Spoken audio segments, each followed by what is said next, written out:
அப்ப நான் சொன்னவனு பைத்தியர்னா நான் என்ன சொன்னேன் பீஃப் பிரியாணி போட வேண்டாம் மட்டன் வச்சானு போட சொன்னேன் நான் என்ன கேட்கற கேள்வி பீஃப் பிரியாணி ஆகாது சொல்லிட்டு போன சொல்லிட்டு போலியா அப்ப போடுற அப்புறம் சொல்றேன் பைத்தியர்னா நீ பீஃப் பிரியாணி போடாம முதல்ல நீ யார் என்ன சொன்னீங்க கம்ப்ளைண்ட் கொடுக்குறீங்க நீ எவனை கூப்பிடுறீங்க எவனை வேணா கூப்பிட்டு நம்ம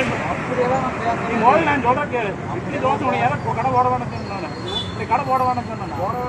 சரிங்கண்ணா பீஃப் போடுறதுனால என்னங்க இப்ப தப்பு பீஃப் ஆகாம இதெல்லாம் ஆகாது மீன் எடுக்க சொல்லுங்க மீன் எடுக்க சொல்லுங்க நீ வேற எடுக்க முடியாதுண்ணா உன்னால என்னென்ன செய்ய முடியும் எடுக்க முடியாதுண்ணா முதல்ல நீ அது சொல்லி எடுத்து சொல்லி என்ன எடுக்க முடியாது என்னமே எடுக்க முடியாது ஆமா நான் எடுக்க சொல்லுங்க மீன் கடை எல்லாத்தையும் எடுக்க சொல்லுங்க அது நீங்க சொல்லாதீங்க அது நீங்க சொல்ற ரூல்ஸ் இல்ல அது நீங்க சொல்ற ரூல்ஸ் இல்ல நீங்க யார் சொல்றீங்க எங்களுக்கு என்ன தொழில் தெரியுமோ அதை தான் நாங்க செய்ய முடியும்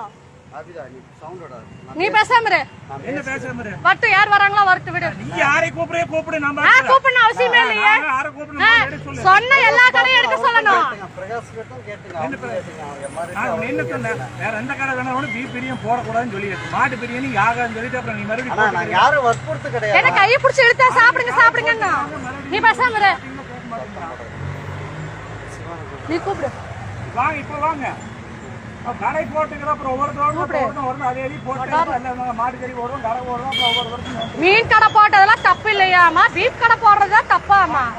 இவங்களுக்கு ஆகாதுனாக்கா எதுவுமே ஆகாதாமா அப்ப ஆகாது எல்லாத்தையும் எடுக்க சொல்லு ஆரப்ப கவுண்டர் கேட்டுதான் போனாரு அவரும் சரிதான் போனாரு நான் யாரும் கேட்காம போட கிடையாது சரிங்களா என் பொழப்பு நீங்க என்னன்னா பீஃப் பிரியாணி போடாதுன்னு சொல்ற இட்லி போட அப்ப மீன் போட வேண்டாம்னு சொல்லு மீன் எல்லாம் போட வேண்டாம்னு சொல்லு எல்லாமே சுப்பிரமணியன் என்னன்னா நீங்க ஆகாது அப்புறம் நீ அப்புறம் எல்லாத்தையும் கேட்டா அப்புறம் நான் பைத்தியர்னு ஊருக்குள்ள இருக்கிறவ என்னன்னா இவ்வளவு